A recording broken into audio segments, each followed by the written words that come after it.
Donald ട്രംപിൻ്റെ ഭാഗത്തു നിന്ന് നോക്കിയാൽ ഹർഷൻ, നമ്മൾ അമേരിക്ക ഫസ്റ്റ് എന്നതാണല്ലോ അദ്ദേഹത്തിൻ്റെ മുദ്രാവാക്യം തന്നെ, പ്രധാനപ്പെട്ട മുദ്രാവാക്യം. അത് എന്താണ് അമേരിക്ക ഫസ്റ്റ്?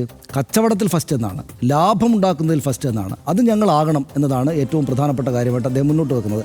ഇപ്പോൾ എന്തുകൊണ്ടാണ് അദ്ദേഹം സമാധാനവാദിയാകുന്നത് എന്ന് ആലോചിച്ച് നോക്കുമ്പോൾ കൗതുകകരമായിട്ടുള്ള ചില കാര്യങ്ങൾ നമുക്ക് ഓർമ്മ വരും. അതായത് യുദ്ധമാണ് കച്ചവട ലാഭം ഉണ്ടാക്കുന്നതെങ്കിൽ യുദ്ധത്തിനൊപ്പം നിൽക്കാം, സമാധാനമാണ് കച്ചവട ലാഭം ഉണ്ടാക്കുന്നതെങ്കിൽ സമാധാനത്തൊപ്പം നിൽക്കാം. ഇതായിരിക്കും അമേരിക്കയുടെ ഒരു ലൈന് എന്നാണ് ഞാൻ വിചാരിക്കുന്നത്. ട്രംപിൻ്റെ മാത്രമല്ല. എന്തുകൊണ്ടാണ് ട്രംപ് മറ്റുള്ള ആളുകളിൽ നിന്ന് വ്യത്യസ്തനാകുന്നത്? അതായത് അമേരിക്കയുടെ പ്രസിഡന്റ് യുദ്ധവിരുദ്ധനാവുക എന്ന് വെച്ചാൽ നമ്മൾ മനുഷ്യരാശിയുടെ ചരിത്രത്തിൽ അപ്പാടെ തന്നെയും ഒരു അത്ഭുതകരമായ ഒരു മലക്കം മറിച്ചിലാണ്. അമേരിക്കയുടെ പ്രസിഡന്റ് യുദ്ധവിരുദ്ധനാവുക. നാട്ടുകാരുടെ മെക്കിട്ട് കയറലുടെ ചരിത്രമാണ് അമേരിക്ക എന്ന് പറയുന്ന രാജ്യത്തിൻ്റെ ചരിത്രം തന്നെ. അവരില്ലാത്ത യുദ്ധമില്ല.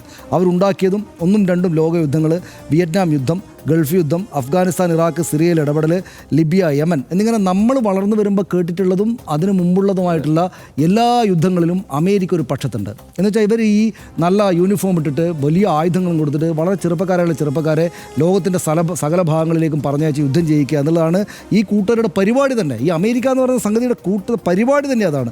എന്നിട്ട് അതിൻ്റെ തലപ്പ് തിരിഞ്ഞിട്ടാണ് ഇപ്പോൾ ഒരാൾ വന്ന് പറയുന്നത് I am not going to start a war, I will stop war എന്നൊക്കെ പറയുന്നത്. എന്ന് വെച്ചാൽ യുദ്ധവിരുദ്ധനായിട്ടുള്ള അമേരിക്കൻ പ്രസിഡന്റ് എന്ന കൗതുകം, വൈരുദ്ധ്യം ഈ രാജ്യത്ത് നമ്മുടെ മുമ്പിൽ അന്തം വിട്ട തോതിൽ നടന്നുകൊണ്ടിരിക്കുക. എന്തായിരിക്കും ആലോചിച്ച് നോക്കുമ്പോൾ യുദ്ധത്തിൻ്റെ ലാഭത്തിൻ്റെ കാലം ഏതോ വിധത്തിൽ കഴിഞ്ഞിട്ടുണ്ട്, സമാധാനം ലാഭം ഉണ്ടാകുന്നൊരു കാലം വന്നിട്ടുണ്ടെന്ന് അമേരിക്കൻ പ്രസിഡന്റിന് മനസ്സിലായിട്ടുണ്ടെന്ന് വേണം നമുക്ക് ഈ ഘട്ടത്തിൽ മനസ്സിലാക്കാനാണ് എനിക്ക് തോന്നുന്നത്.